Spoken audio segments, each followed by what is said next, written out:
হরে কৃষ্ণা, রাধে রাধে বন্ধুরা। তো welcome to our new other mini blog. তো আজকে আমাদের বাড়িতে হচ্ছে জন্মাষ্টমী। আর ভিডিওটা অনেক দিন আগেই শ্যুট করা হয়েছে, এডিটিংয়ের জন্য পড়েছিল, মানে এর আগে অনেকগুলো ভিডিও শ্যুট করা ছিল, সেই জন্য এই ভিডিওটা এডিটিং করে পোস্ট করা হয়নি। তো দেখো এখানটায় পুজো করা হচ্ছে মেনলি, আর এখানটা দেখো ফুল ফুল দিয়ে সাজানো হয়েছে।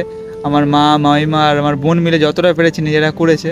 আর এখন এখানে ঠাকুরের কাছটা ঢাকা আছে, কারণ ঠাকুরের এখন প্রসাদ দেওয়া হয়েছে। আর এই প্রথমবার আমাদের বাড়িতে এরকম জন্মাষ্টমী পুজো হচ্ছে, নাহলে আর অন্য অন্য বারে আমার মাই শুধু উপোস থাকে, আমরাও নিরামিষ খেয়ে থাকি, বাট এরকম পুজো কোনো বারে হয় না। এই প্রথমবারই এত কিছু নিয়ম মেনে আমাদের বাড়িতে জন্মাষ্টমীর পুজো হচ্ছে। আর যেহেতু সারাদিন সবাই উপোস ছিল, সেই জন্য রাত্রিবেলা লুচি আর এরকম ছোলার ডাল দিয়ে তরকারি করেছিল মা, মানে নিরামিষ তরকারি। তো এরপরে সবাই মিলে একসাথে খেতে বসে পড়লাম, আর সবাই মিলে একসাথে এরকম খেতে বসার মজাই আলাদা। তো চলো আজকের মতো ভিডিও এই পর্যন্ত, দেখা হচ্ছে নতুন কোনো মিনি ব্লগে। আর ভিডিওটা ভালো লাগলে ভিডিওটা একটা লাইক করে চ্যানেলটা অবশ্যই সাবস্ক্রাইব করে দিও। তো আজকের মতো চলো, বাই।